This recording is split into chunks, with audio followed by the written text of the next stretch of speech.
அனைவருக்கும் வணக்கம். UGTRB mathematics exam மெத்தடாக கூகுள் ஃபார்ம் டெஸ்ட் சொல்லியிருந்தேன். இது வந்து பார்த்தீங்க அப்படின்னா third unit Wednesday test series ஆக்சுவலாக. இது வந்து பார்த்தீங்க அப்படின்னா கிட்டத்தட்ட வந்து ஒரு ஃபுல் போர்ஷன் தான். இப்போது தேர்ட் யூனிட் எடுத்துக்கிட்டீங்கன்னு வச்சுக்கோங்களேன். தேர்ட் யூனிட்டில் என்னெல்லாம் இருக்குது? Differential equation, partial differential equation, Laplace transform. So இதை பேஸ் பண்ணி இருக்கிற கொஷின் கலெக்ஷன்ஸ் வந்து ஒரு 1 வீக்காக அவங்கள படிக்க சொல்லிவிட்டு அதிலிருந்து நான் கொஷின்ஸ் எடுத்து கொடுப்பேன். வித் எக்ஸ்ப்ளனேஷனோட இருக்கும் எல்லாத்துக்குமே. கூகுள் ஃபார்ம் வந்து உங்களுக்கு ஷீட் ஃபஸ்ட்டு வந்துடும். ஸோ நீங்கள் டெஸ்ட் எழுதிட்டு நீங்கள் எவ்வளோ ஸ்கோர் பண்ணியிருக்கீங்க அப்படின்றத அதில் நீங்கள் தெரிஞ்சுக்கலாம்.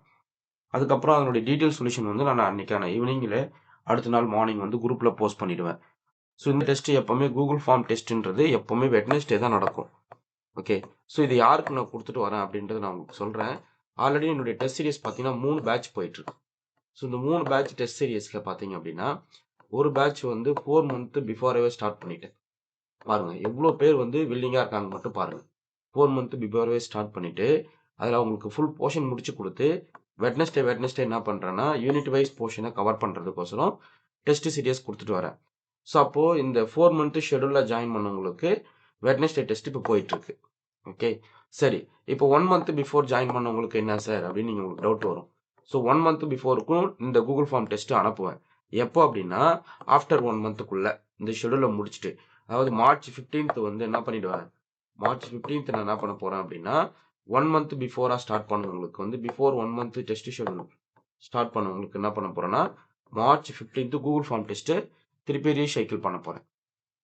ஓகே, ஸோ அதனால் நீங்கள் வந்து உங்களுக்கு கொஷின்ஸ் வரல அப்படின்றது நீங்கள் வருத்தப்பட வேணாம்.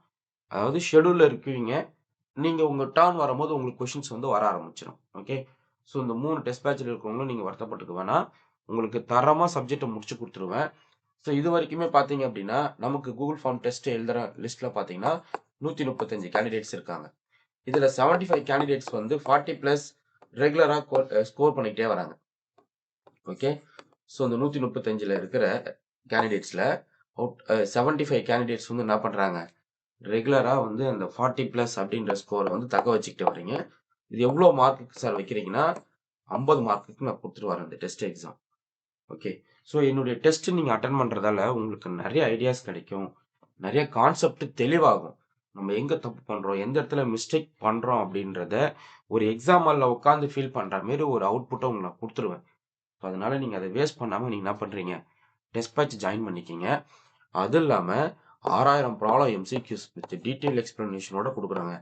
ஸோ இது வந்து 10 யூனிட்ஸுக்குமே இருக்கும். ஓகே, 6000 ப்ராப்ளம் எக்ஸ்ப்ளனேஷனோட இருக்குன்னா எப்படி இருக்குன்னு மட்டும் பாருங்கள். நீங்கள் இதை சாதாரணமாக நினச்சிடுவீங்க, ஆனால் வாங்கி பார்க்கும்போது தான் அதனுடைய ஒர்த்தே நீங்கள் ஃபீல் பண்ணுவீங்க.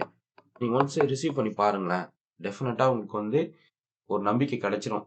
செம்மையாக ரெடி பண்ணியிருக்காரு, இது படித்தா போதும் அப்படின்ற மாரி. நீங்கள் ஒரு மெட்டீரியலை படிக்கிறீங்கன்னு வச்சுக்கிங்களேன், எல்லா ஏரியாவும் கவர் பண்ணிக்கிட்டு வரணும். அந்த எல்லா ஏரியாவும் கவர் பண்ணி வச்சுட்டு கொஷின்ஸை ப்ராக்டிஸ் பண்ணணும். அப்போ கொஷின்ஸ் ப்ராக்டிஸ் பண்ணுறது கொஷின் கலெக்ஷன் வேணும். அந்த கொஷின் கலெக்ஷன் தான் அந்த 6000 ப்ராப்ளம். இது கூட என்ன பண்ணுவோம்னா எம்சிக்யூ புக்லெட்டு வேணும்னா நீங்கள் வாங்கிக்கலாம். Previous year 2023 detail solution booklet போட்டேன். ஓகே, இது வந்து டீட்டெயில்டு சொல்யூஷன் அவைலபிள் இப்போதைக்கு ரெடியாக இருக்குது. ஸோ வேணுன்றவங்க 23 சொல்யூஷன் நீங்கள் வாங்கிக்கலாம். இது தனி புக்லெட்டாகவே இருக்கும். அந்த புக்லெட் ஆல்ரெடி நான் யூடியூப்பில் ஷோ பண்ணியிருக்கேன், வேணா பிளேலிஸ்ட்டில் ஃபாலோ பண்ணிக்கிங்க. ஸோ இப்போ வந்து பார்த்தீங்க அப்படின்னா இன்றைக்கி வந்து கீ அவுட் பண்ணுறேன். ஸோ வெட்னஸ்டே டெஸ்ட்டு தேர்ட் யூனிட்டுக்கான ஆன்சர் கீ வந்து இப்போ நம்ம பார்ப்போம். ஸோ இது வந்து first problem, L of f of t equal to s plus 2 divided by s square plus 4s plus 5. So இதில் ஜஸ்ட் என்ன பண்ணுறேன்னா இந்த நியூமரேட்டர் ஃபேக்டர்ஸ்க்கு டினாமினேட்டர் வந்து ஸ்ப்ளிட் பண்ணிக்கிறோம். ஸோ எப்படி s square plus 4s plus 5 வந்து s plus 2 on the whole square plus 1 எழுதிக்கலாம். ஏன்னா இது எக்ஸ்பாண்ட் பண்ணிக்கலாம், a square plus b square plus 2ab. So 5 adjust பண்ணுறதுக்கோசரம் ஒரு அண்ணன் ஆட் பண்ணியிருக்கேன். ஓகே, அப்போது உங்களுக்கு இந்த டேர்ம் எப்படி ரெடியூஸ் ஆகும், s plus 2 divided by s plus 2 on the whole square plus 2 ஸ்கொயர்னு வந்துடும். சரி, 1 ஸ்கொயர். ஓகே, கரெக்டுங்களா? ஏன்னா இது ஒரு 4 அட்ஜஸ்ட் ஆகும், ஒரு 1 ஸ்கொயர்னா உங்களுக்கு 5 வந்துடும். 4 ஸ்கொயர் 4 + 1 வரப்போகுது, அப்போ 5. இது எக்ஸ்பாண்ட் பண்ணி பாருங்கள். s plus 2 அப்படியே இருக்கட்டும், s square plus 4s plus இங்கே என்ன கிடைக்கும், ஒரு 4 கிடைக்கும் ப்ளஸ் 1 வரும். ஸோ அப்போ s plus 2 divided by s square plus 4s plus 5 வந்துடும். ஸோ இந்த ட்ரிக்கு தான் நீங்கள் தெரிஞ்சு வச்சுக்கணும். நியூமரேட்டர் ஃபேக்டர்ஸ் மாதிரி நீங்கள் அதை கொண்டு வரணும். அந்த ஸ்கேலிங் ஃபேக்டர் 2 கொண்டு வர்றதுக்கு நீங்கள் ட்ரை பண்ணணும், வேறு ஒன்றும் இல்லை. அதுக்கப்புறம் ஒரு ஃபார்முலா இருக்கு. என்ன ஃபார்முலா இருக்கு? L of e power minus at into cos bt எப்படி எழுதிக்கலாம்னா s plus a divided by s plus a and the whole square plus b square னு எழுதிக்கலாம். ஸோ உதாரணத்துக்கு சொல்றேனே e power minus 3t into cos 2t இப்படி இருக்குன்னு வச்சுக்கோங்க. So இது வந்து a ஃபேக்டர், இது வந்து b ஃபேக்டர். ஸோ அப்போ ஏன்றது நமக்கு 3 பாருங்க 3. ஸோ பியோட வேல்யூ வந்து நமக்கு 2. அப்படியே சப்ஸ்டிட் பண்ண போறீங்க. s plus 3 divided by s plus 3 and the whole square plus b square னா 2 square. ஸோ அப்போ உங்களுக்கு வந்து என்ன கேட்குறன்றது நல்லா கவனிக்கணும். இங்கே எஃப் ஆஃப் டி தான் கேட்குறேன். L of F of T இதுதான் எஃப் ஆஃப் டி மாதிரி. So L of F of T வந்து S plus A divide by S plus A whole square plus B ஸ்கொயர்னு இருக்கு. அப்போ உள்ள இருக்கிற எஃப் ஆஃப் டி எப்படி எழுதணும் நீங்கள்? F of T equal to இங்கே ஏவை கம்பேர் பண்ணுங்க. -2 e power -2t into B square value வந்து 1 இல்லைங்களா? அப்போ பியோட வேல்யூ 1 ஆயிடும் இன்டூ காஸ் டி. அவ்வளோதாங்க. சிம்பிள். சிம்பிளாக அப்படியே முடிக்கிற மாதிரி உங்களுக்கு அப்படியே புரியும். அந்தந்த ஒர்க்கு சப்ஸ்டியூஷனை நீங்கள் கவனிக்கணும். அதுதான் ரொம்ப முக்கியம். அடுத்து டி பவர் 3t. ஸோ இது எப்படி இருக்கும் அப்படின்றத கேட்குறோம். ஒரு ஃபார்முலா இருக்குது, இது நீங்கள் தெரிஞ்சுக்கணும். எல்லாமே ஷார்ட்கட்டு டப்பு டப்பு டப்புன்னு நீங்கள் தெரிஞ்சுக்கிட்டா போதும். L of D power N into E power ஏடியோட ஃபார்முலா பார்க்குறீங்க. N factorial divide by S minus A whole power N plus 1. அப்படியே பாருங்கள், டி என்ன இருக்கிற இடத்துல என்ன இருக்குது? 1 இருக்குது, ஏக்கு பதிலாக 3 இருக்குது. சப்ஸ்டிட் பண்ணினா உங்களுக்கு ஆன்சர் கிடைக்கும். புரியுதுங்களா? அடுத்து பாருங்க, ப்ராடக்ட் ஆஃப் ஃபங்க்ஷன் சாட்டிஃபை பண்ணியிருக்கேன். So F of T equal to U of T minus 2 into T minus 2 இருக்கு. இப்போ ஃபங்க்ஷன் யூன்றது ஒரு ஒரு ஒரு சர்டன் ஃபங்க்ஷன், டி மைனஸ் டீன்றது வேரியபிளாக நீங்கள் பார்க்கணும். அப்போ அதுக்கு வந்து நீங்கள் என்ன பண்ணணுன்றது இங்கே நான் சொல்லியிருக்கேன் பாருங்க. இது வந்து ப்ராடக்ட் ஆஃப் 2 ஃபங்க்ஷனாக இருக்குது. L of U of T minus A, G of T minus A இருந்தால் E power minus A into G of S. இந்த ஜி ஆஃப் எஸ்ன்றது என்னது? L of G of T நடக்கும், Laplace of G of T. Okay, so அப்போ உங்களுக்கு வந்து நல்லா கவனிக்கணும். இந்த ஜி ஆஃப் டி இங்கே டி மைனஸ் ஏ இருக்கா? அப்போ ஜி ஆஃப் டி என்னது? அப்போ L of T G of டின்றதை நீங்கள் கன்சிடர் பண்ணுறீங்க, வேறு எதுவும் கிடையாது. இப்போ இதுதான் உங்களுக்கு ஜி ஆஃப் டி. இது வந்து யூ ஆஃப் டி மைனஸ் 2 அப்படி இருக்குன்னு வச்சுக்கோங்க. ஸோ லேப்லாஸ் என்ன சொல்கிறோம்? இ பவர் மைனஸ் ஏ சொல்ல கொண்டு வந்துடுறீங்க. ஸோ ஏயோட வேல்யூ வந்து 2. அப்போது அதுக்கு அப்புறமா சப்ஸ்டிட் பண்ணிக்கலாம். ஏயோட வேல்யூ வந்து 2. அப்போ லேப்லாஸ் ஆஃப் ஜி ஃபங்க்ஷன் வந்து டி, லேப்லாஸ் ஆஃப் டி மட்டும் போடுறீங்க. அப்போ இ பவர் மைனஸ் ஏஎஸ் இது வந்து 1/s square. Laplace of T வந்துறது 1/s ஸ்கொயர். அதுக்கு ஃபார்முலா நான் கொடுக்குறேன். எல் ஆஃப் 1 வந்து 1/s, எல் ஆஃப் டி வந்து 1/s ஸ்கொயர். இது அப்படியே போயிட்டே இருக்க வேண்டியதான். So L of D power என்னோட ஃபார்முலா நமக்கு தெரியும். N factorial divided by S power N plus. இது நீங்கள் மைண்டில் வச்சுக்கணும். ஓகே, ஸோ அப்போ ஏ வந்து இடத்துல ரீப்ளேஸ் பண்ணுறீங்க. ஏவோட வேல்யூன்னு 2, அப்படியே 2 உட்கார வைக்கிறீங்க. அப்போ E power minus 2s into 1/s square. So இது போல் நீங்கள் வந்து ஒர்க் பண்ணுற மாதிரி உங்களுக்கு கண்டென்ட் கொடுத்துருவேன். இது டிராக் டெல்டா, அதை யூஸ் பண்ணி போடுறது. L of del of T minus A வந்து இ பவர் மைனஸ் ஏஎஸ்ன்னு போட்டுக்கலாம். ஸோ ஏவோட வேல்யூ வந்து நீங்கள் டேரெக்டாக 3 உட்கார வைக்கலாம். ஸோ இதுக்கு முன்னாடி நான் கண்டென்ட் கொடுத்துருவேன், நீங்கள் எப்படி படிக்கணும் அப்படின்னு நான் சொல்லிடுவேன். ஸோ அந்த டாபிக்ஸ் வந்து அந்த வீக் ஃபுல்லாக நீங்கள் கவர் பண்ணி படிச்சிடுங்க. ஓகே, ஸோ இதுதாங்க கீ. இந்த கீ வந்து நான் குரூப்பில் போஸ்ட் பண்ணிடுவேன். ஸோ நீங்கள் பண்ண வேண்டிய விஷயம் வந்து MCQs, test patch, study material கம்ப்ளீட்டாக காம்போ ப்ரைஸில் இருக்குது, அதை வாங்கிக்கோங்க. அதே போல் நான் ரெகுலராக கிளாஸஸும் போட்டு கொடுத்துட்டே வருவேன். ஸோ எல்லா ஹிண்ட்டு ஃபார்முலாஸ் எல்லாமே கொடுப்பாங்க. டெரிவேட்டிவ்க்கு பாருங்கள், L of t product of F of டின்னு இருக்குன்னு வச்சுப்போம். ஸோ இது எப்படி எழுதுவீங்க? -d/ds of L of F of டின்னு எழுதுவீங்க. ஓகே, சப்போஸ் வந்து L of D power n ஃபார்மேட்டில் எங்கள் ப்ராடக்ட் ஆஃப் ஃபங்க்ஷனாக இருக்குது அப்படின்னா -1 whole power n nth derivative L of F of t, அது Laplace of L of F of t. So இது போல் குட்டி குட்டி ஃபார்முலாஸ்லாம் உங்களுக்கு கலெக்ட் பண்ணி ஃபார்முலா லிஸ்ட்டே கூட உங்களுக்கு என்ன பண்ணுறேன், குரூப்பில் போஸ்ட் பண்ணிட்டு வரேன். ஸோ நீங்கள் வந்து டெஸ்ட்டுக்கு ரெடி ஆகிடணும், அதுதான் முக்கியம். ஸோ இதில் வந்து பார்த்தீங்கன்னா ஒரு 52 கொஷின் கேட்டிருந்தேன். ஸோ லேப்லாஸு தனியாக, ஓடி தனியாக கேட்டிருந்தேன், பிடி தனியாக கேட்டிருந்தேன். இதெல்லாம் பிடி செக்ஷன். ஸோ 16 கொஷின் வந்து லேப்லாஸ். இவ்வளோதானா? அப்படி கிடையாது. லேப்லாஸ்க்கு நிறைய டெஸ்ட் கொடுத்துட்டேன். யூனிட் வைஸ் டெஸ்ட்லாம் வந்து சாப்டர் வைஸ் கம்ப்ளீட் பண்ணிவிட்டு ஃபுல் லென்த் டெஸ்ட்டு கொடுத்துட்டு வரேன். ஓகே, ஒரு இதில் வந்து இது 2 ஆப்ஷனுமே ட்ரூ தான். இது வந்து ஒரு சிலவங்க ஒரு டவுட் கேட்டிருந்தீங்க. இது p = pp - q = 0ன்றது கரெக்டு தான். ஆக்சுவலாக அது p² - q² கொடுக்கணும்னு இருந்தேன். இந்த இடத்துல கொஞ்சம் மிஸ்டேக் ஆயிடுச்சு. வேற ஒண்ணும் கிடையாது. பட் நீங்க ஏபி 2மே போட்டிருந்தாலும் கரெக்ட் தான். அத பார்த்துக்கங்க. இது வந்து eliminating arbitrary constant, arbitrary function, அதுக்கப்புறம் சிங்குலர் இன்டெக்ரல், ஜெனரல் சொல்யூஷன் கண்டுபிடிக்கிறது. அதுக்கப்புறம் காட்சி லீனியர் பெரிய சால்வ் பண்றது. ஸோ இது எப்படி இருக்கு தெரியல. Small p into capital P, small q into capital Q equal to capital R. அந்த ஃபார்மேட்ல இருக்கிற ஆக்சிலரி ஈக்குவேஷன் எழுதிப்பேன். dx by dy by capital Q du by capital okay R dz அந்த ஃபார்மேட்ல நீங்க போட்டுக்க வேண்டியதுதான். அடுத்து pq equal to 1 ஃபார்மேட்டு. இதுல வந்து உங்களுக்கு இந்த கைண்ட்லாம் இருக்கு. f of p, q equal to 0 format ஒன்று, f of p, q, x equal to 0 format ஒன்று. அடுத்து இதனுடைய சொல்யூஷனாக நீங்கள் பார்த்து வச்சுக்கோங்க. இதுக்கு எல்லாமே ப்ராப்ளம் கொடுத்துருக்கேன்.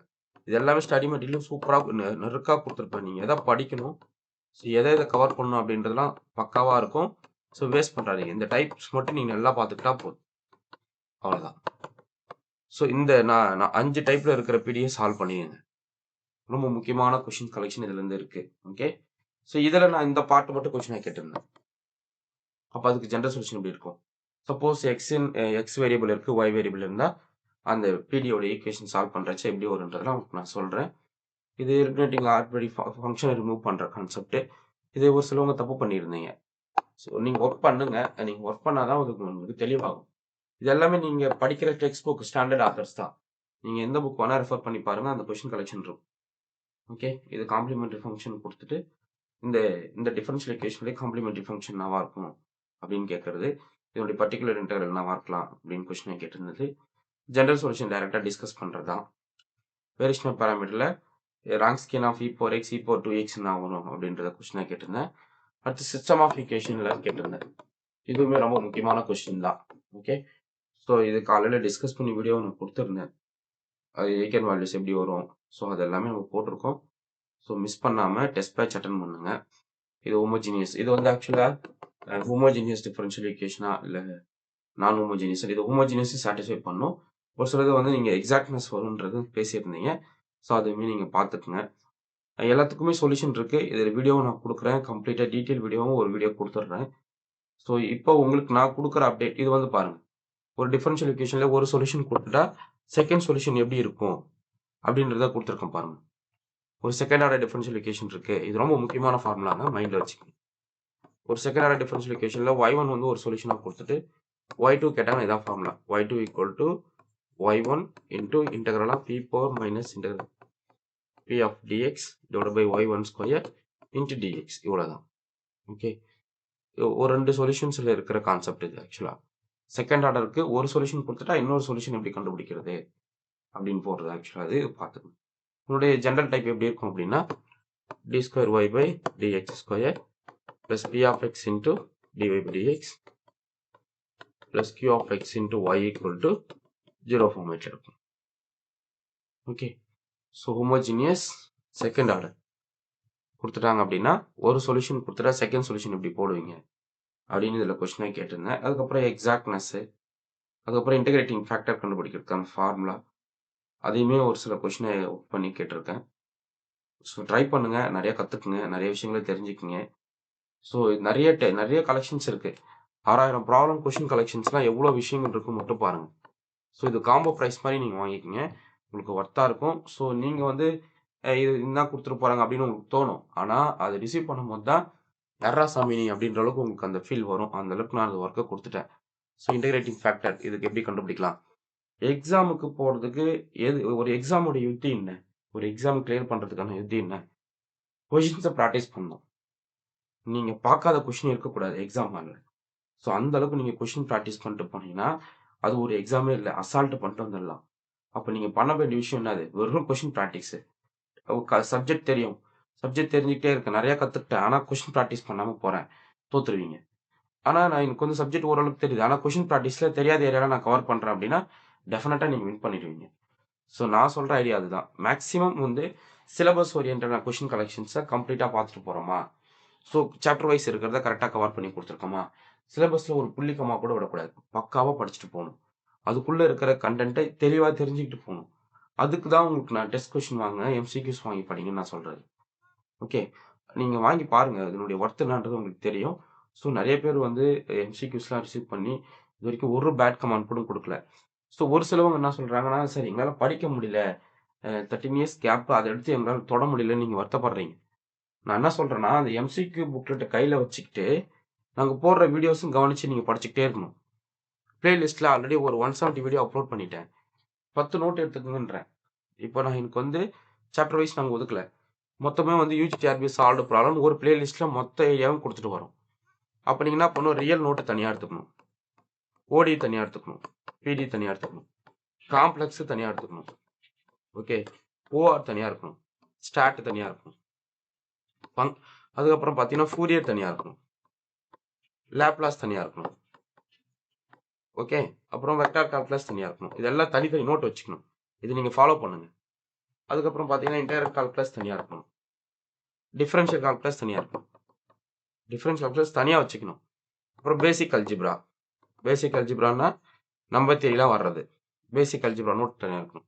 அடுத்து குரூப்புக்கு தனியா வச்சுக்கணும். ரிங்குக்கு தனியா வச்சுக்கணும். வெக்டார் ஸ்பேஸ்க்கு தனியா வச்சுக்கணும். ஓகே.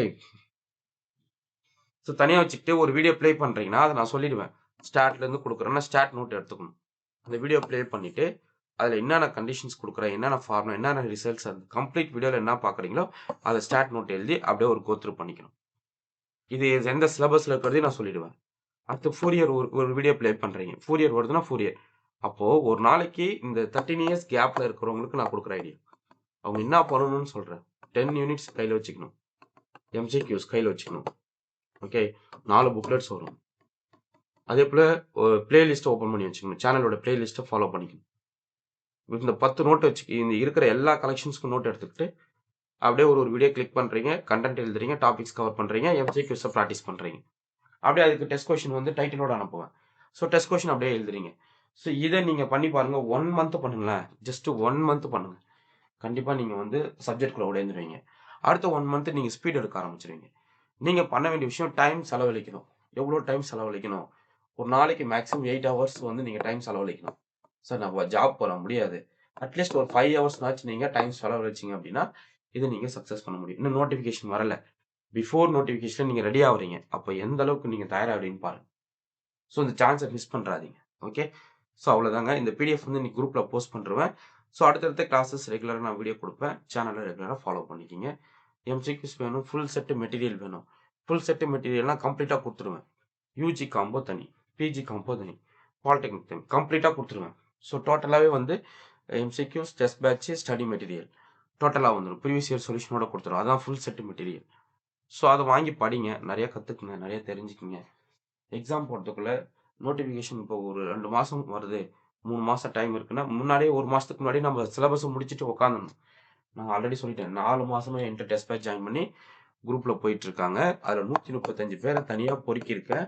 இதுல 75 மெம்பர்ஸ் வந்து 40 பிளஸ் வந்து ரெகுலரா போற டெஸ்ட்ல அட்டெண்ட் பண்றாங்க. ஸோ நான் ஆசைப்பட்டது வந்து யுஜிடிஆர்பில 50 பேர்னாச்சும் உள்ள கொண்டு போயிடணும் அப்படின்னு யோசிச்சேன்.